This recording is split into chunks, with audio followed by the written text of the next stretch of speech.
খলিফা হারুন রশিদের নাম শুনেছেন আপনারা?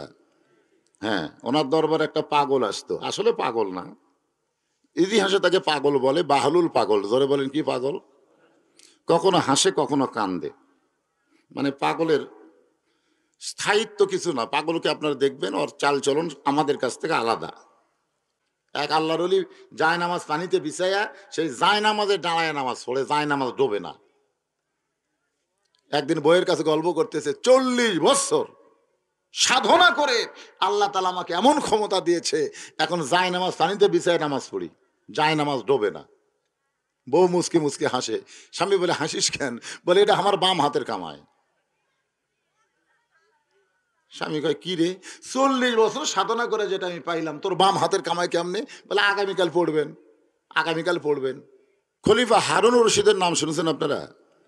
হ্যাঁ, ওনার দরবারে একটা পাগল আসতো, আসলে পাগল না, ইতিহাসে তাকে পাগল বলে, বাহলুল পাগল। জোরে বলেন কি পাগল? কখনো হাসে কখনো কান্দে, মানে পাগলের স্থায়িত্ব কিছু না। পাগলকে আপনারা দেখবেন ওর চালচলন আমাদের কাছ থেকে আলাদা। তো রাজ দরবারের মধ্যে ঢোকার কারণে উজির নাজির মন্ত্রী যারা, তারা বিরক্ত হলো। খলিফা হারুনকে বললেন, যাবো না, এই পাগল তো রাজ দরবারের সৌন্দর্য নষ্ট করে দিল, আপনি পাগলকে রাজ দরবার থেকে বের করে দেন। খলিফা হারুন চিন্তায় পড়ে গেলেন যে পাগলকে কোনো জিনিস জোর করে করানো যাবে না, ঠিক কিনা বলেন? পাগলকে যদি ধাক্কা মারেন, পাগলকে যাবে না বসবে? বসবে। খলিফা হারুন চিন্তা করলেন, এই বাহলুলের সঙ্গে আমার বইয়ের একটা সম্পর্ক আছে। আপনারা কি করবেন? নাউজুবিল্লাহ না সুবহানাল্লাহ? কার সম্পর্ক? যে পাগলকে উজির নাজিরা বের করে দিতে বলতেছে দরবার থেকে, ওই পাগলের সঙ্গে খলিফা হারুনের বইয়ের সম্পর্ক। কার সম্পর্ক? বইয়ের। আচ্ছা, কোন পাগলের সঙ্গে, পুরুষ মানুষের সঙ্গে বইয়ের সম্পর্ক হলে সুবহানাল্লাহ না নাউজুবিল্লাহ? আপনার চিন্তা করে বলেন, সুবহানাল্লাহ না নাউজুবিল্লাহ? সুবহানাল্লাহ।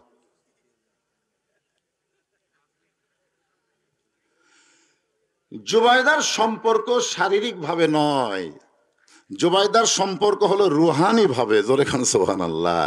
এবার সুবহানাল্লাহ কইতে কোন আপত্তি আছে? একটা হলো রুহানি সম্পর্ক, আর একটা হলো জেসমানি। জেসমানি মানে শরীর। আল্লাহ ওয়ালাদের সঙ্গে মানুষের সম্পর্ক হয়, এটা কি শারীরিক না রুহানি? হ্যাঁ, রুহানি সম্পর্ক। খলিফা হারুন দেখলেন পাগলকে জোর করা যাবে না। তিনি পাগলকে সুন্দর করে কাছে ডেকে বললেন, ভাই, আমি আপনার মাধ্যমে একটা কাজ করাতে চাই, আমি আপনার মাধ্যমে একটা কাজ করাবো, আপনি কি করে দিবেন? বাহলুল পাগল বলতেছে, যাবো না, আমি একটা পাগল মানুষ, এই পাগলকে দিয়ে আপনি কি কাজ করবেন? খলিফা হারুন বললেন, কাজটা হলো আমার একটা লাঠি। আমার একটা কি? এই লাঠিটা তোমারে দিলাম, তোমার চাইতে বোকা মানুষ যদি খুঁজে পাও, এই লাঠিটা তারে দিয়ে দিও। বাহলুল পাগলের হাতে লাঠি দিলেন। বাহলুল পাগল হাসতে হাসতে দরবার থেকে বের হয়ে গেল। খলিফা হারুন বললেন, উজির নাজির মন্ত্রীরা, আর কোনোদিন বাহলুল পাগলকে তোমরা দরবারে পাবা না, কারণ এর চাইতে বোকা মানুষ খুঁজে পাবে না, লাঠি দেওয়ার কামও শেষ হবে না। আসলেই তাই, কয়েক বছর বাহলুল পাগল আর খলিফা হারুনের রাজ দরবার আসেনি। খলিফা হারুন দুর্বল হয়ে যখন বিছনায় পড়ে গেছে, আমরা যতই সবল হই একসময় কিন্তু দুর্বল হবই, ঠিক কিনা বলেন? আপনারা বলেন তো, পৃথিবীতে কেউ খাড়া হয়ে মরে? যত মানুষই মরে গেছে, পড়ে মরিছে, শুয়া মরিছে, বিছনায় মারা গেছে। জোরে কোন কথা, ঠিক কিনা? হ্যাঁ। এমন সময় বাহলুল পাগল লাঠি নিয়ে হাজির। খলিফা হারুন অসুস্থ অবস্থায় মুসকে মুসকে হাসার বলে, বাহলুল, এখন পর্যন্ত বোকা মানুষ খুঁজে পাও নাই, এত বছর পরেও লাঠি তোমার হাতে দেখতে পাই। বাহলুল পাগল বলে, যাবো না, আজকে মনে হয় পাওয়া যাবে। খলিফা হারুন বলে, পাগল, তুমি আসলেই পাগল, আজকে ঘরের মধ্যে আমি আর তুমি দুইজন, আজকে বোকা মানুষ কোথায় পাবা? বাহলুল পাগল বলে, যাবো না, আপনি যেই জায়গায় শুয়ে আছেন জায়গার নাম কি? বলে, জায়গার নাম হলো বাগদাদ। আপনাকে যদি 10 দিনের জন্য মক্কা মদিনার সফরে যেতে বলা হয়, আপনি বলেন তো বাগদাদ থেকে মক্কা মদিনার সফরে কেমনে যাবেন? খলিফা হারুন বলে, বাগদাদ হলো আমার চেনা, আর মক্কা মদিনা হলো আমার অচেনা। চীনা শহর থেকে অচেনা শহরে যদি যাই, তাহলে মাল সামানা জোগাড় করে রওনা দেওয়া লাগবে ভাই। এই চীনা শহর থেকে অচেনা শহরে গেলে মাল সামানা জোগাড় করি রওনা দেওয়া লাগবে। বাহলুল পাগল বলে যাব না। এই দুনিয়ার একটা শহর থেকে আর একটা শহরে 10 দিনের জন্য যদি আপনি মাল সামানা জোগাড় করে রওনা দেন, এখনই যদি আপনার মৃত্যু হয়, তাহলে আখেরাতের ওই বিশাল সফরের জগতে আপনি কতটুকু মাল সামানা জোগাড়। খলিফা হারুন ছোট বাচ্চার মতন কান্না শুরু করে দিয়ে বলে, বাহলুল, ওই জগতের জন্য তেমন কোনো মাল সামানা জোগাড় করি নাই। বাহলুল পাগল বলে, তাহলে আপনার লাঠি আপনি নেন। এই দুনিয়াতে আসার পরে মৃত্যু তার সামনে আছে এটা জানার পরেও যারা আখেরাতের সম্বল জোগাড় করে না, কবরের পাথেও জোগাড় করে না, তারা হলো দুনিয়ার সব চাইতে বড় বোকা। এই যুবকেরা ঠিক কইল না। ওরা মনে করতেছে আমরা তো এখন মরতেছি না। কি মনে করতেছেন? আপনার বলেন তো, মরার চিন্তা দাদা বেশি করে না লাতি বেশি করে? কেন করে? আমাদের যাদের এইরকম আকিদা যে বুড়া হলে মানুষ মরবে, জুয়ানে মরবে না, এটা কি ইমানি আকিদা না কুফুরি আকিদা? জোরে কান, ইমানি না কুফুরি? তাহলে দাদার চিন্তা লাতির হয় না কেন? ইমানি আকিদা হলো যে কোনো সময় আমাদের কি হবে? মৃত্যু হবে। এটাই ইমান। এজন্য যে কথাগুলো বলি একটু মনোযোগ দিয়ে শুনবেন। যে কোনো সময় যাওয়া লাগবে, আমরা বোকা হয়ে যাব না, আমরা চালাক হয়ে যাব। রাজি আছেন তো? আল্লাহ বলেছেন, ইয়া আইয়ুহাল্লাযীনা আমানুত্তাকুল্লাহা হাক্কা তুকাতিহি ওয়া লা তামুতুন্না ইল্লা ওয়া আনতুম মুসলিমুন। আল্লাহু আকবার। আল্লাহ বলতেছেন, তোমরা মুসলমান না হয়ে মরো না। আমরা তো সকলেই মুসলমান। আমরা যারা আজকের মাহফিলে বসেছি, আমরা সকলে কি? যারা বলবেন না তাদের কি সন্দেহ আছে নাকি? জবান খুলে বলেন, আমরা সকলে কি? আরো জোরে। কিন্তু আল্লাহ কেন বললেন মুসলমান না হয়ে মরো না? তার মানে বোঝা গেল আমরা যতই মুসলমান দাবি করি, মরার সময় মুসলমান হয়ে মরা সহজ না কঠিন? বাইরের সত্য কথাগুলো, হক কথাগুলো একটু জবান দিয়ে বলেন। এখানে অসংখ্য ফেরেস্তা আছে, আছে না নাই? জোরে কেন আছে না? এই ফেরেস্তাগুলো আপনার জান্নাতের একটা সাক্ষী হবে। হ্যাঁ, তা এই জন্য একটু দেন তো। ইমাম মালিক রহমতুল্লাহ, হাদিসের কথা কি আপনাদের মনে আছে না ভুলে গেছেন? যে হাদিসটা দিয়ে আওয়াজ শুরু করলাম, ইমাম মালিক রহমতুল্লাহ হাদিসের ব্যাখ্যায় বলেছেন, আল্লাহ যখন হাকিম হইয়া আমাদেরকে আসামি করে বিচার শুরু করবেন, এই বিচারের সময় যে প্রধান মাধ্যম তার নাম হলো মিজান। জোরে কান, তার নাম কি? মিজানের খবর আপনারা জানেন? মিজান, মিজান, হ্যাঁ মিজান। আমরা এখন মনে হয় বাংলাদেশের উচ্চারণ করতে পারবো না। আর বাংলাকেই যে এরকম ধরে ধরে, হ্যাঁ, দাঁড়ি পল্লা। জোরে কার নাম কি? এখন উচ্চারণ করা যাবে? দাঁড়ি পল্লা সংসদ থেকে, হাইকোর্ট থেকে কি করছে? নিষিদ্ধ করছে। দাঁড়ি পল্লা বাংলার জমিন আর চলবে না। এখন বলেন, দাড়ি পাল্লা বাংলাদেশের হাইকোর্ট থেকে নিষেধ করেছে, কিন্তু আল্লাহর কোরআনের দাড়ি পাল্লা কেউ কোনোদিন নিষিদ্ধ করতে পারবে? ওয়াল ওয়াজনা বিল কিসতি ওয়ালা তুখসিরুল মিজান। আল্লাহ যে বিচার করবেন, এই বিচারের মধ্যে কোনো আপনাদের সন্দেহ আছে নাকি? হ্যাঁ, নেকির চাইতে পাপ বেশি হয়ে গেছে। ওজন করার পরে নেকির চাইতে কি? কথা কয় না। আচ্ছা, নেকির চাইতে পাপ বেশি হলে কোরআনে আল্লাহ বলেছেন কি? ফামাইয়ামাল মিসকালা যাররাতিন খায়রান ইয়ারা ওয়া মাইয়ামাল মিসকালা যাররাতিন শাররান ইয়ারা। এক জাররা পরিমাণ পাপের চাইতে নেকি যদি বেশি হয়, সে জান্নাতে যাবে। আবার এক জাররা পরিমাণ নেকির চাইতে পাপ যদি বেশি হয় সে জাহান্নামী হবে। তো দেখা যাচ্ছে যে নেকির চাইতে পাপ অনেক বেশি। এখন আপনারাই বলেন আল্লাহ কি রায় দিবে? কথা কয় না। আল্লাহ জাহান্নামের রায় দিলেই জাহান্নামীরা জাহান্নামের দিকে যাবেন। আল্লাহ বলেছেন ওয়াসিকাল্লাযীনা কাফারু ইলা জাহান্নামা জুমারা। নেকির চাইতে পাপ বেশি হওয়ার কারণে তাদেরকে জাহান্নামের ফেরেশতা ধাক্কানো শুরু করবে। কি করবে? যাওয়ার চাবে, জাহান্নাম যাওয়ার চাবে, ধাক্কায়া ধাক্কায়া জাহান্নামে নিয়ে যাবে। আবার আল্লাহ বললেন ওয়াসিকাল্লাযীনা তাকাও রাব্বাহুম ইলাল জান্নাতি যুমারা। জান্নাতীদেরকেও জান্নাতের ফেরেশতা ধাক্কায়া ধাক্কায়া জান্নাতে নিয়ে যাবে। আপনারা বলেন কি আল্লাহ এখানে ভুল কইছে? না না না, একটু চিন্তা করে দেখেন তো, জাহান্নামে যাওয়ার চাবে না দেখে কি, কিন্তু জান্নাত কি যাওয়ার চাবে না? জোরে কোন, জান্নাতে যাওয়ার চাবে না? এরপরও ফেরেশতারা ধাক্কায় ধাক্কায় জান্নাতে নিয়ে যাবে। সাহাবীরা জিজ্ঞাসা করলেন এ রাসূলুল্লাহ, জান্নাতের খবর শুনলে তো আমরা খুশি মনে দৌড় দিব, এখানে ধাক্কার কি দরকার? আল্লাহ রাসূল বললেন প্রত্যেকটা জান্নাতি বান্দাদেরকে জান্নাতে বরণ করার জন্য আল্লাহ ৭০,০০০ দরজা নির্মাণ করবে।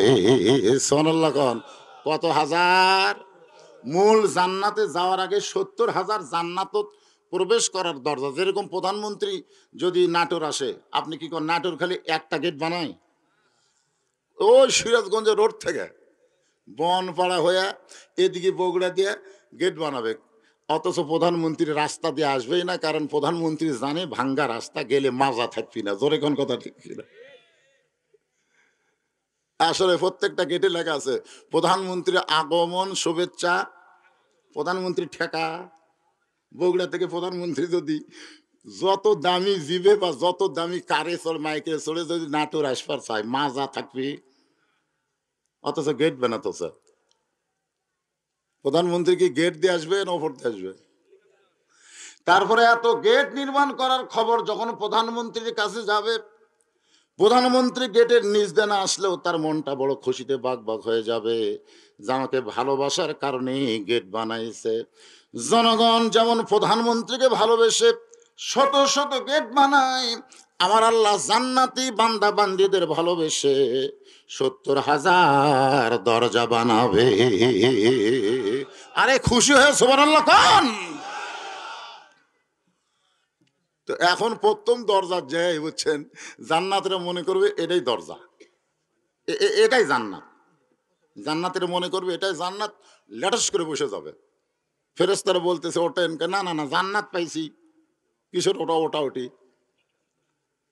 ফেরেশতা বলতেছে আপনি কি পাগল হলেন? এটা জান্নাত না তো, এটা কেবল প্রথম গেট। আপনাকে জান্নাতে সৎ সাদর সম্ভাষণ জানার জন্য প্রথম গেট বানাইছে। ওঠেন, উঠপার চাবে না, জোর করে তুলবে। আর এক গেটে এসে যেই বসবে, তখন ফেরেশতাকে আল্লাহ বড় বিপদে পড়লাম।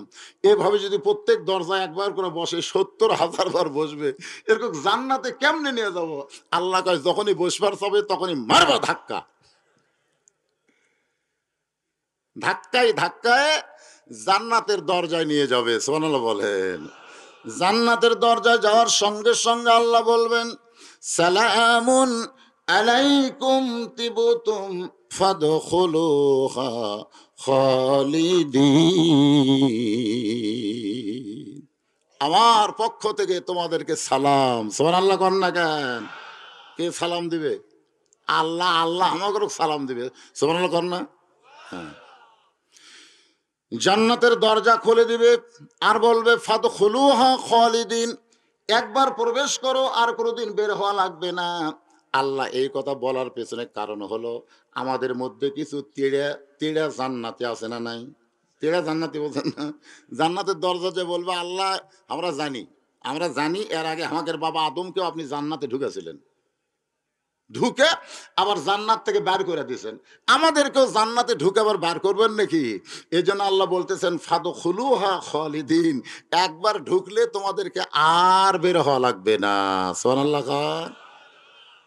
বান্দার বলবে তাহলে আমাদের বাবা আদমকে, আমাদের মা হাওয়াকে জান্নাতে রাখার পরে কেন বার করে দিলেন?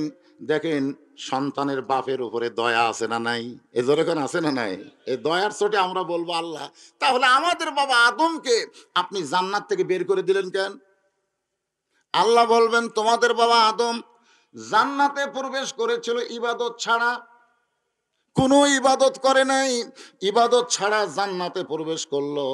আমি আল্লাহ তাকে জান্নাতে একটা ইবাদত দিলাম, সেই ইবাদত হলো ওয়ালা তাকরাবা হাযিস শাজারা ফাতাকুনা মিনাজ জালিমিন। ইবাদত মানে হলো আল্লাহর হুকুম। যেরকম ইবাদত মানে কি?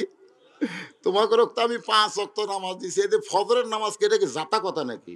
ইমাম গাজ্জালি বলেছেন, শীতের রাত্রে ওযু করে ফজরের নামাজ পড়া বদর যুদ্ধের শামিল। জোরে কোন সুবহানাল্লাহ। এটা কি জাতা কথা মনে করছেন? এই শীতের রাত্রে ঠান্ডা পানি দিয়ে ওযু করে ফজর নামাজ পড়বি কে? কে পড়বে? এক পাগলা ছাড়া। কার পাগল? কথা কয় না, কার পাগল? যে শোনে সালাত খায়রুম মিনান নাওম, শোনার সঙ্গে সঙ্গে দেখবেন পাগলারা ল্যাপক মারে, লাগতি মারে না?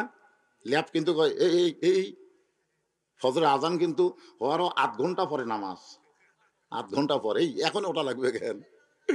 যে যারা এই নফসের তাবেদার হয়ে কয় ঠিক আছে 8 ঘন্টা পরে যখন নামাজ হয় 10টা মিনিট ঘুম পাড়ি, ফজরের আজান শোনার পরে কেউ যদি ঘুমাই ভাই, উই আর ফজর পাবি না, কারণ এই ঘুমটা হবি শয়তানি ঘুম। ধরে কোন কি ঘুম? শয়তানি ঘুম। আর সালাত খায়রুম মিনান নাওম শোনার সঙ্গে সঙ্গে ল্যাপ তোষককে লাত্তি দিয়ে যখন ঠান্ডা পানিতে অজু করে মসজিদে রওনা দেয়, তারা যেন কোনো নামাজে না বদর যুদ্ধে সামিল হয়। সুবহানাল্লাহ না কেন? আল্লাহ বলবেন, তোমাদের বাবা আদম আগে জান্নাত পাশে, তারপরে গোলামি শুরু হয়েছে, গাছের কাছে যাওয়া চলবে না। আর তোমরা আদমের সন্তান হলে ফাদখুলি ফি ইবাদি ওয়াদখুলি জান্নাতি। আগে তোমরা গোলামি করেছো, এরপরে তোমরা জান্নাতে প্রবেশ করলে। এ কারণে জান্নাতে একবার প্রবেশ করলে আর তোমাদের বের হওয়া লাগবে না। আমরা সে জান্নাতে যাবার চাই না কবরে যাব? জাহান্নামের ফেরেশতারা ধাক্কায় ধাক্কায় যখন জাহান্নামের দিকে নিয়ে যাচ্ছে, এমন সময় মানজাল্লাযী ইয়াশফা ইনদাহু ইল্লা বিইজনিহি। আয়াতুল কুরসি আপনারা পড়েন? আয়াতুল কুরসি পড়েন। 5 ওয়াক্তের ইমাম যখন সালাম ফিরাবে, আমার কথাটা শোনেন, ইমাম যখন সালাম ফিরাবে, সালাম ফিরানোর সঙ্গে সঙ্গে প্রথম বলবেন আল্লাহু আকবার। প্রথম কি বলবেন? আল্লাহু আকবার। তারপরে বলবেন আস্তাগফিরুল্লাহ। তারপরে আয়াতুল কুরসি পড়বেন। 5 ওয়াক্ত নামাজের পরে 5 বার যারা আয়াতুল কুরসি পড়বে, আল্লাহ তাআলা তাদেরকে 5টা পুরস্কার দিবে। 1 নম্বর পুরস্কার হলো মৃত্যুর সময় তাদের কোনো কষ্ট হবে না। 2 নম্বর পুরস্কার হলো মৃত্যুর সময় তাদের জবানে ঈমানের কলেমা উচ্চারণ হবে। 3 নম্বর পুরস্কার হলো তাদের কবরে কোনো আযাব আল্লাহ দিবে না। 4 নম্বর পুরস্কার হলো তারা হাসরের ময়দানে বিনা হিসাব, কোনো হিসাব ছাড়াই। 5 নম্বর পুরস্কার হলো বিজলি আকারে পুলসিরাত পাড়ি দিয়া 8টা জান্নাতের দরজা আল্লাহ তার জন্য খুলে দিবে। তাহলে আয়াতুল কুরসির দাম আছে না নাই? আচ্ছা, এটা কখন পড়া লাগবে? কথা কয় না। নামাজের পর। তাই বলে নামাজ বাদ দেয় আপনি যদি দৈনিক 50 বার আয়াতুল কুরসি পড়েন, কিছুই হবে না। এখানে বোঝা গেল নামাজ আগে, তারপরে কি? আয়াতুল কুরসি নামাজের সাথে। তো সে আয়াতুল কুরসির মধ্যে আছে মানজাল্লাযী ইয়াশফা। মানজাল্লাযী ইয়াশফার ব্যাখ্যা আছে। আপনারা বলেন তো, হাসরের ময়দানে আপনাকে কারা সুপারিশ করবে? কারা? আছেন আমার মুক্তার, আছেন আমার ব্যারিস্টার। বলতেছে না? আছেন আমার মুক্তার, আছেন আমার ব্যারিস্টার, শেষ বিচারের হাইকোর্টেতে তিনি আমায় করবেন পার। মুক্তার হলো আল্লাহওয়ালারা। মুক্তার কারা? আর ব্যারিস্টার হলো মোহাম্মদুর রাসূলুল্লাহ সাল্লাল্লাহু আলাইহি। আচ্ছা, মুক্তার বুঝতেছেন না? আগে উকিল, তারপরে ব্যারিস্টার। আগে কি কি? কথা কয় না। দুনিয়াতে ছোট কোনো আসামি, ছোট আসামি, উই কি ব্যারিস্টার ধরে? কথা কয় ব্যারিস্টার ধরে। উই আগে আগে তো উকিল ছিল না, আগে ছিল মুক্তার। আগে কি ছিল? যারা মুরব্বী আছে তারা বুঝতে পারবেন। আগে কি ছিল? মুক্তার। এই মুরব্বীরা কথা কন না কেন? আগে কি ছিল? উকিল নামে ছিল না। এই গজলটা যখন লিখছে তখন উকিল ছিল না, তখন মুক্তার আর ব্যারিস্টার। তাহলে আল্লাহওয়ালারা মনে করেন হক্কানি পীর আউলিয়া, এরা হচ্ছে মুক্তার। এরা কি? আর ব্যারিস্টারকে ভুলে গেছেন? মুহাম্মাদুর রাসূলুল্লাহ সাল্লাল্লাহু আলাইহি ওয়াসাল্লাম।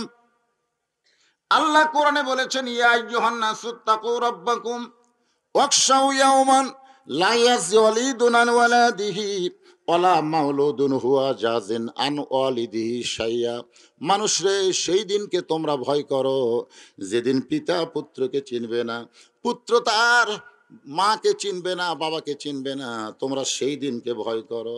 আপনারা বলেন তো সেই দিনের নাম কি? জোরে কান, সেই দিনের নাম কি?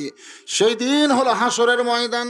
সেই দিনকে তোমরা ভয় করো যেদিন কেউ কাউকে চিনবে না, বাবা তার সন্তানকে চিনবে না, সন্তান তার মা বাবাকে চিনবে না। এ কথা কি আমার না আল্লাহর? জোরে কান, কার? আল্লাহর কথা। ওই সময় আমাদের নবী সুবহানাল্লাহ খান, আমাদের নবী কোথ থেকে দৌড়ে এসে ওই গুনাহগার উম্মতের সামনে দাঁড়িয়ে যাবেন। গুনাহগার উম্মতের সামনে এভাবে এভাবে আমার দিকে তাকান, এভাবে দুইটা হাত বাড়িয়ে দাঁড়িয়ে যাবেন। জাহান্নামের ফেরেশতা বলবে, কে গো আপনি? কে? এই গুনাহগারের সামনে আপনি দাঁড়ালেন। নেকির চাইতে পাপ বেশি হওয়ার কারণে আল্লাহ জাহান্নামের রায় দিয়েছে। এখন আপনি সামনে দাঁড়ায় কোনো লাভ নাই। নবী শুধু ওই গুনাহগার উম্মতের দিকে তাকায় থাকবেন, ফেরেশতাদের কথায় কোনো কর্ণপাত করবে না। সুবহানাল্লাহ। নবী যদি আমাদের মতো গুনাহগার উম্মতের সামনে এভাবে হাত বাড়ায় দাঁড়ায়, মনে করেন হাসরের ময়দানে, তাহলে কি ফেরেশতারা নবী ঠেলা দিয়ে, এরকম ধাক্কা দিয়ে গুনাহগার উম্মতকে জান্নাতে জাহান্নামে নিয়ে যাওয়া পারবে? আপনাদের কি মনে হয় পারবে? সঙ্গে সঙ্গে আল্লাহ ডাক দিবেন, জিবরাইল যাও যাও, আমার নবীকে শুধু তুমি চিনো। দুনিয়ার কোনো ফেরেশতা নবীকে চিনে না। সমস্ত ফেরেশতা জানে একজন বিশ্ব নবী আছে, কিন্তু চিনে জানে। আমাদের নবী যে বিশ্ব নবীর, ফেরেশতারা জানে কিন্তু চিনে না। আমরা যে বিশ্ব নবী, আমরা কি জানি না চিনি? খালি জানলে হবে? চিনবার গেলে কি করা লাগবে কোন তো? আল্লাহ কোরআনে বললেন, লাকাদ কানা লাকুম ফি রাসূলিল্লাহি উসওয়াতুন হাসানা। যদি তোমরা নবীকে চিনতে চাও তাহলে নবীর সুন্নাত আদর্শকে তোমরা গ্রহণ করে নাও। যখন নবীর সুন্নাত আদর্শকে গ্রহণ করবেন তখন নবীকে চেনা হয়ে যাবে। কোন একদিন হায়াতের জিন্দেগিতে রাত্রে স্বপ্নে সোনা নবীজির সঙ্গে আপনাদের দেখা হবে। আর দেখা যদি হয়, চেনা হলো না? কোন চেনা হলো না? যখন কবরে ৩ নম্বর প্রশ্ন করবে, মান হাজার রাসূল আমার নাবিউকা, তোমার নবীকে, এই ব্যক্তিকে, তখন আপনি বলবেন, এই মুনকির নাকি? কি কোস? আমি তো জীবিত অবস্থায় দেখছি রে। সুবহানাল্লাহ কন্যা। তখন নবী বলবে, মুনকির নাকির, কাকে নবী সম্পর্কে প্রশ্ন করতেছো? আমি এসেছি তাকে জান্নাতে নিতে। জোরে কন্যা সুবহানাল্লাহ। গুনাহগার উম্মতের দিকে নবী তাকায় আছে। ফেরেশতা জিবরাইল এসে বলতেছে, আসসালামু আলাইকা ইয়া রাসূলুল্লাহ। নবী সালামের উত্তর দিবে না। ফেরেশতা জিবরাইল আবার সালাম দিবেন, আসসালামু আলাইকা ইয়া রাসূলুল্লাহ। নবী সালামের উত্তর দিবে না। ফেরেশতা জিবরাইল তৃতীয়বার সালাম দিয়ে বলবেন, ওগো নবী, আমি আপনাকে পরপর ৩ বার সালাম দিলাম, কিন্তু আপনি সালামের উত্তর দেন না। আপনি কি জানেন আপনার এই গুনাহগার উম্মতের নেকি আর পাপ ওজন করা হয়েছে? নেকির চাইতে পাপ বেশি হওয়ার কারণে আল্লাহ জাহান্নামের রায় দিয়েছে। আপনি সামনে দাঁড়ায় কি করবেন? সঙ্গে সঙ্গে জিবরাইল বলে, রে জিবরাইল, তুমি শুধু আমারে সালাম দাও, কিন্তু সালাম দেওয়ার নিয়ম তোমার জানা নাই। ফেরেশতা জিবরাইল বলল, ইয়া রাসূলুল্লাহ, ২৪,০০০ বার আপনাকে সালাম দিয়েছি, আপনি কোনোদিন সালামের ভুল ধরলেন না। আজকে আপনার গুনাহগার উম্মতের সামনে কি ভুল হইল? আল্লাহ নবী বলতেছে, সালামের ১ বচন হলো কা, ২ বচন হলো কুমা, ৩ বচন হলো কুম। তুমি আমার আসসালামু আলাইকা বললা, কিন্তু আমার গুনাহগার উম্মতকে কেন বাদ দিলা? জিবরাইল বলে, হুজুর, এর সালাম দিয়ে কোনো লাভ নাই, কারণ নেকির চাইতে পাপ বেশি হওয়ার কারণে আল্লাহ জাহান্নামের রায় দিয়েছে। তাকে সালাম দিয়ে কি হবে? আল্লাহ নবী বললেন, জিব্রাইল, তোমার আল্লাহ বাদ দিবার পারে জান্নাত থেকে, তুমিও বাদ দিবার পারো, কিন্তু আমার গুনাহগার উম্মতকে আমি কোনো সময় বাদ দিবার পারবো না। সুবহানাল্লাহ, জোরে কর। হ্যাঁ, তো ফেরেশতা জিবরাইল বলতেছে, হুজুর তাহলে আপনি কি করবেন? আল্লাহ রাসূল বলতেছে, আল্লাহ হাকিম হয়ে আমার উম্মতকে আসামি বানায় বিচার করেছে, আমি ব্যারিস্টার সে জায়গায় থাকতে পারলাম না। এই বিচার আল্লাহ করতে পারে, কিন্তু আমি নবী, আমি মানি না। আমি আল্লাহর দরবারে আমার এই উম্মতকে নিয়ে আবার আপিল করলাম। তখন সুবহানাল্লাহ, কি করছে, কি করছে? আপিল। আমরা সেই নবী পাইছি ভাই। নবী আপিল করে গুনাহগার উম্মতকে নিয়ে যাবেন। আল্লাহ নেকি আর পাপ ওজন করে, নেকির চাইতে পাপ বেশি। আল্লাহ বলবেন, হাবিব দেখেন তো আপিল করে কি হলো, এই যে নেকির চাইতে পাপ যে বেশি। সঙ্গে সঙ্গে নবী এই যে জামা দেখতেছেন, এই জামার ডান পকেট থেকে কি যেন বের করে নেকির পাল্লায় দিবে, সঙ্গে সঙ্গে আল্লাহ নেকির পাল্লার ওজন বাড়ায়া দিবে। আল্লাহ বলে, হাবিব আপনি কি দিলেন? নবী কয়, আপনি সবই জানেন, আমি কি দিলাম আপনি জানেন না? আপনার ইবাদতের নেকির চাইতে পাপ বেশি হয়েছে, কিন্তু আমার দরুদের মহব্বতের নেকি, যেটা আমার কাছে রওজা মুবারকে জমা আছে, যে প্রতিদিন আমার প্রতি দরুদ পড়তো, সালাম দিত, সেই নেকিতে ফেরেশতা আমার কাছে জমা দিত, সেই নেকিটা নেকির পাল্লায় দিলাম। আল্লাহ বলে, হাবিব আমার যদি ইবাদতের একটা নেকিও না থাকতো, আর আপনার মহব্বতের দরুদের নেকি যদি থাকে, সেই নেকির উসিলায় আপনার উম্মতকে, আমার বান্দাকে আমি জান্নাত দিয়ে দিলাম। জোরে কর না সুবহানাল্লাহ। তাহলে সেই নবীর প্রতি দরুদ পড়তে আমাদের কোনো আপত্তি আছে ভাইজান? যখনই দরুদ পড়বো জোরে না আসতে? হ্যাঁ, সাল্লাল্লাহু আলাইহি ওয়াসাল্লাম। আসেন আমরা কবরস্থানকে সামনে নিয়ে আমার মা বোনদের জন্য বলবো, মা আপনারা এত রাত ধরে যা, এ ভাই ওটা বসা করবেন না, ওটা বসা করলে আমি মোনাজাত করে দেব। আপনার কি মোনাজাত এখনই চাচ্ছেন? ওটা বসা করতেছেন কেন?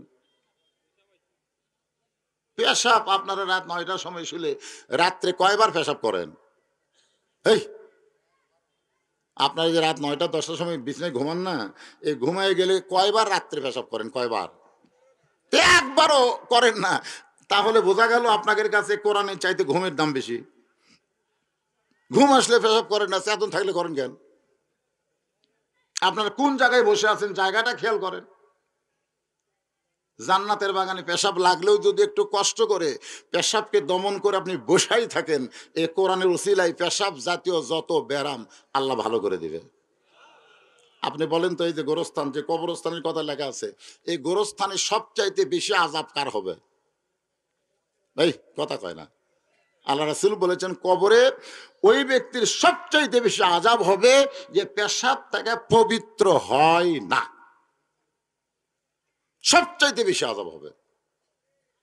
তাহলে সেই পেশাবটা আমাকে কন্ট্রোল করার দরকার আছে না নাই? জোরে কেন আছে না? হ্যাঁ, ওই যে উঠে যাচ্ছেন, পেশাব করতেছেন, আসতেছেন, এমন পেশাব শুরু হবি যে ঢিলা কুলুপ দেওয়া আপনি থামাবার পারবেন না। পানি খরচ করার পরে যখন উজু করবার যাবেন, তখন দেখবেন আবার টপ টপ টপ টপ করে আসবে। কতগুলো লোকের আসে না? জোরে কেন আসে? আমার কাছে বহু লোক বলছে, হুজুর এই যে পেশাব লাফালাফি করলাম, পানি খরচ করলাম, মনে করলাম আর নাই, উজু করবার যাই গেছি দেখি টুপ টুপ টুপ টুপ করে। তুই বেয়াদবি করছো। এই কোরআনের মহব্বত, অনুনাজ্জিলু মিনাল কোরআনি মা হুয়া শিফাউ ওয়া রাহমাতুল লিল মুমিনিন। মুমিনদের যাবতীয় রোগের ঔষধ হিসাবে আল্লাহ কোরআনকে নাজিল করেছে। জোরে কর না সুবহানাল্লাহ। মেয়েদের আমল বেশি না কম? এই কথা কর, মেয়েদের আমল বেশি না কম? খুবই কম, মাত্র 4টা আমল। ইমানের পরে মেয়েদের আমল কয়টা? 4টা। আপনাকে মেয়েদের আমলের কথা শোনা লাগবে, কারণ না শুনলে মা বোনের যদি খারাপ হয়ে যায়। আমরা যত আল্লাহর ওলি হই, থাকা যাবে? আল্লাহর ওলি থাকা যাবে? এক আল্লাহর ওলি জায় নামাজ পানিতে বিছাইয়া সেই জায় নামাজে দাঁড়ায় নামাজ পড়ে, জায় নামাজ ডোবে না। একদিন বইয়ের কাছে গল্প করতেছে, 40 বছর সাধনা করে আল্লাহ তাআলা আমাকে এমন ক্ষমতা দিয়েছে, এখন জায় নামাজ পানিতে বিছায় নামাজ পড়ি, জায় নামাজ ডোবে না। বউ মুসকি মুসকি হাসে। স্বামী বলে, হাসিস কেন? বলে, এটা আমার বাম হাতের কামায়। স্বামী কয়, কি রে? 40 বছর সাধনা করে যেটা আমি পাইলাম, তোর বাম হাতের কামাই কেমনে? বলে, আগামীকাল পড়বেন, আগামীকাল পড়বেন। বউ সকালবেলা পেশাব পায়খানা করছে, ঢিলা কুলুপ ব্যবহার করেনি, খালি পানি খরচ করছে। ঢিলা কুলুপ ব্যবহার না করে খালি পানি খরচ করে ওই হাত দিয়ে এসে উটির খামির বানে রুটি ভেজা দিছে।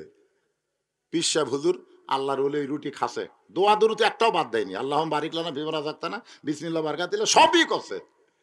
খাওয়ার শেষে লাকাল হামদ লাকাল শুকুর, সবই ঠিক আছে। ওই সময় মতো পানির জায়নামাজ বিছায় কেবল উঠপার আছে, দেখি জায়নামাজ এমনি ডুবে যাচ্ছে। কে রে? দৌড়াচ্ছে বইয়ের কাছে। কে গো, কি হলো? বলে বেশি বকওয়াজ করো না, আমি যদি তোমাকে হালাল খাবার না দিতাম পাক করে, তোমার এত দূর সাধনা কবুল হতো না। জোরে কোন কথা ঠিক?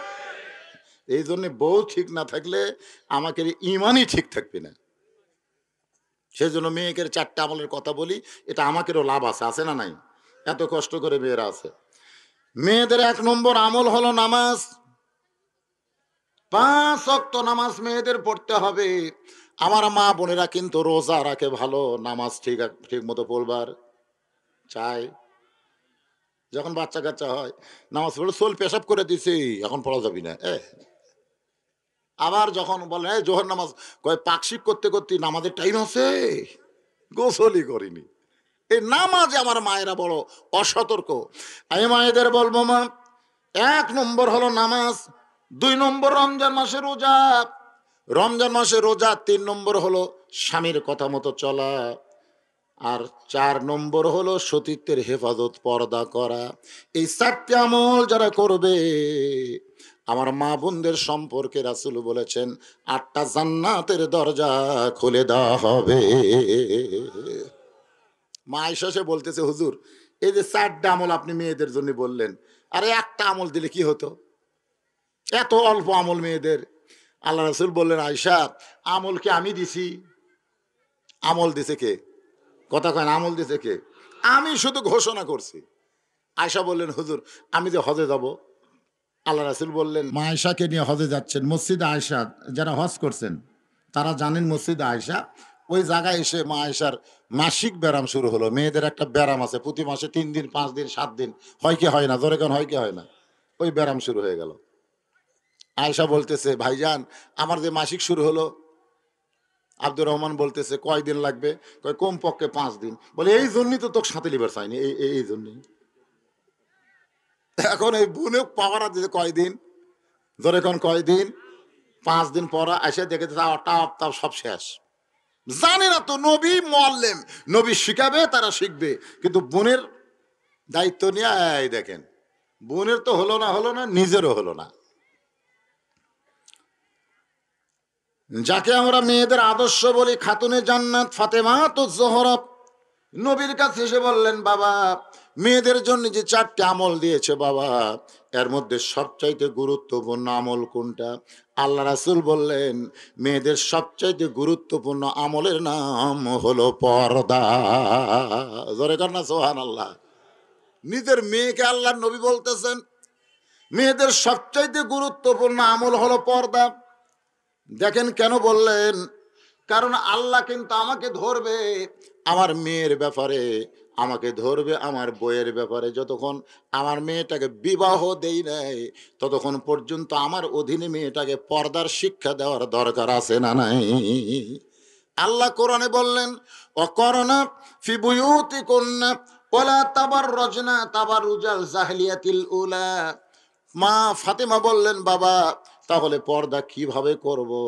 আল্লাহ রাসূল বললেন, আল্লাহ কোরআনে বলেছেন ঘরের মধ্যে থাকা লাগবে, ঘরের বাহির হওয়া যাবে না। কোনো প্রয়োজনে যদি ঘরের বাহির হও, তাহলে হেজাব নিয়ে পর্দা নিয়ে বের হওয়া লাগবে। ওই জাহেলি যুগের মেয়েদের মতন রাস্তাঘাটে মেয়েদের ঘোরা চলবে না।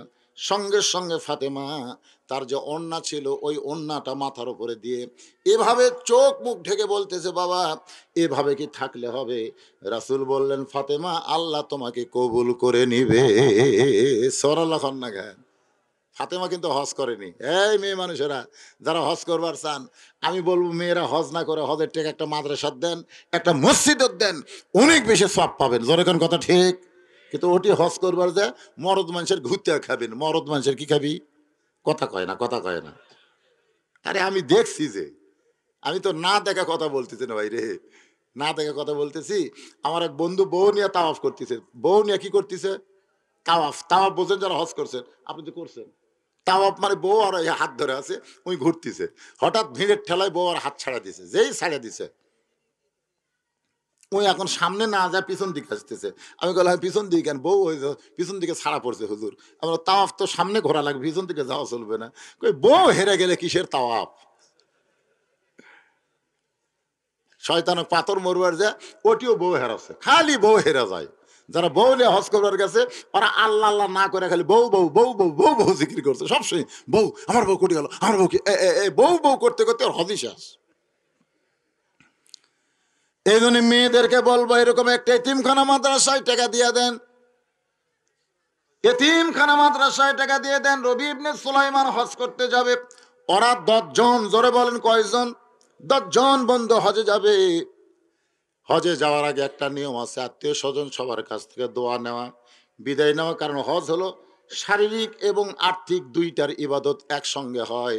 টাকাও খরচ করা লাগে, আবার শরীরও সুস্থ থাকতে হবে, জোরে কোন ঠিক কিনা? নামাজ কিন্তু খালি শারীরিক ইবাদত, যাকাত হলো শুধু অর্থের ইবাদত, আর হজ হলো অর্থ এবং শরীর দুটাই লাগবে। অসুস্থ মানুষ হজ করতে পারবে না। রবি ইবনে সুলাইমান দোয়া নিতে গেছে অনেক দূরে এক আত্মীয়র বাড়ি, দোয়া নিয়ে ফিরতে ফিরতে গভীর রাত হয়ে গেল। এখন দেখে রাস্তার মধ্যে কে যেন কি করতেছে, একটু নিকটে গিয়ে দেখে মরা গাদার গা থেকে গোস্ত কেটে এরকম একটা টোপলা বানতেছে। রবি ইবনে সুলাইমান চমকে গেল, গাধা খাওয়া হলো হারাম আর মরা গাদার গা থেকে গোস্ত কাটতেছে। এই মেয়েটা হয়তো খারাপ নিয়তের মানুষ, কোনো হোটেলের সঙ্গে যোগাযোগ করছে নাকি, আমি এটা নিজের চোখে একটু দেখবার চাই। মরা গাদার গোস্ত টোপলা করে মেয়েটা যখন রওনা দেয়, রবি ইবনে সুলাইমান পিছনে পিছনে রাস্তা নিয়েছে। মেয়েটা একটা ঝুবড়ি বাড়ির মধ্যে ঢোকার সঙ্গে সঙ্গে মা মা বলে মেয়েরা চিৎকার দিয়ে বলতেছে, খবর কি? মা বলতেছে, আল্লাহর শুকুর আদায় করো, আমি তোমার জন্য গোস্ত আনছি, এই গোস্ত সিদ্ধ করে তোমরা খাও। রবি ইবনে সুলাইমান চমকে গেল, গাধা খাওয়া হারাম আর মরা গাধার গোস্ত।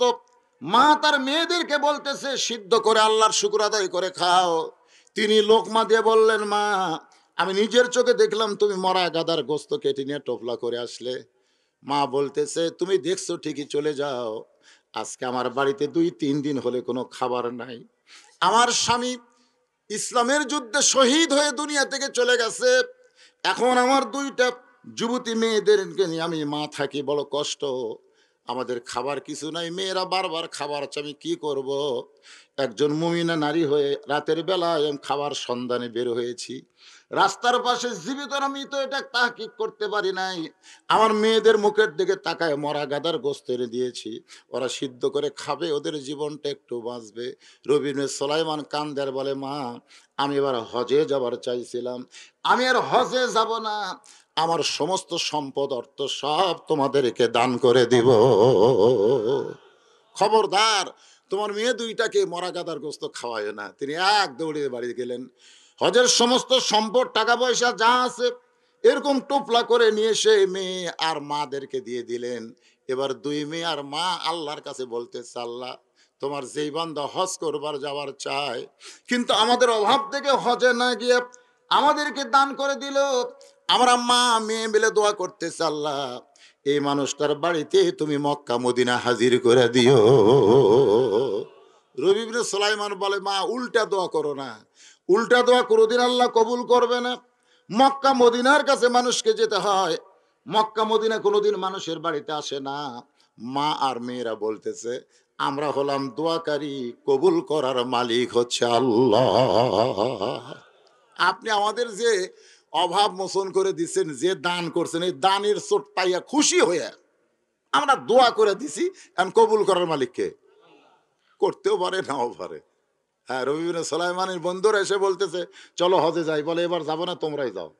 আর হজ করে রবি ইবনে সুলাইমানের বাড়ির দরজায় 9 বন্ধু একসঙ্গে হাজির, একজনের মাথায় একটা টোপলা, বিশাল একটা টোপলা নিয়ে রবি ইবনে সুলাইমানের দরজায় হুঙ্কার মারছে, রে শয়তান, রবি ইবনে সুলাইমান দরজা খোল। দরজা খুলতি রবি ইবনে সুলাইমান সালাম দে, বলে ভাই আমি তোমাদের কাছে যাব, রাসূল বলেছেন কোনো ব্যক্তি হজ করে যখন এলাকায় আসবে ওর চেহারার দিকে মহব্বতের নজর দাও, ও কাবা মদিনা দেখে যে সওয়াব করছে, তুমি ওর চেহারা দেখলে সেই সওয়াব আল্লাহ তোমাকে দান করে দিবে। তোমরা 9 বন্ধুর কাছে আমি যাব, তোমরা আমার দরজাত কেন?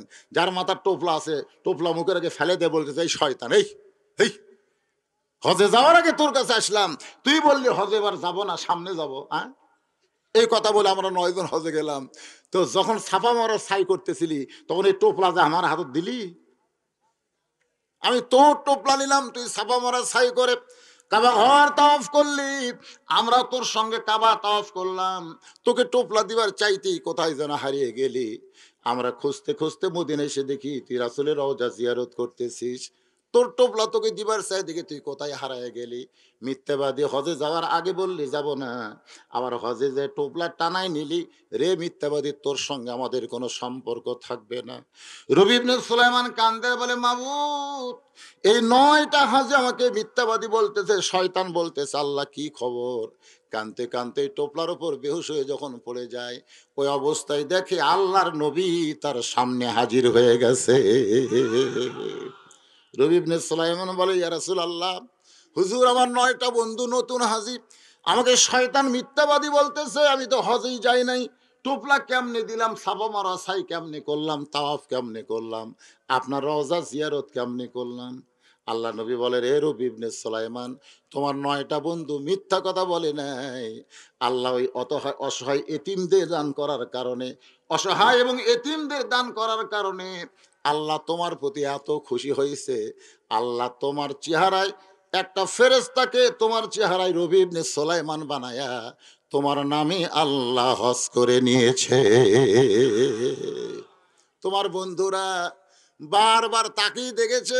রবি ইবনে সুলাইমান বলে, ঠিক আছে, আপনার কথা সত্য, কারণ রাসূল যা বলে মিথ্যা বলে না। কিন্তু হুজুর, এই যে টোপলা ফেলে দিয়ে গেল, এটা কিসের টোপলা? এই টোপলা সম্পর্কে আমি জানতে চাই। সঙ্গে সঙ্গে নবী কোরআন থেকে একটা আয়াত পড়লেন, ওমা তুনফিকু মিন শাইইন ফি সাবিলিল্লাহি ওয়াফা ইলাইকুম ওয়া আনতুম লা তুজলামুন। আল্লাহ রাসূল কোরআন থেকে আয়াত পড়লেন ওই টোপলার খবর। টোপলাটা আসলে কি? উনি যে অনাথ এতিমদেরকে দান করেছে তার 10 গুণ আল্লাহ তাআলা আবার তাকে দুনিয়াতেই পৌঁছায় দিয়েছে। জোরে কোন সুবহানাল্লাহ।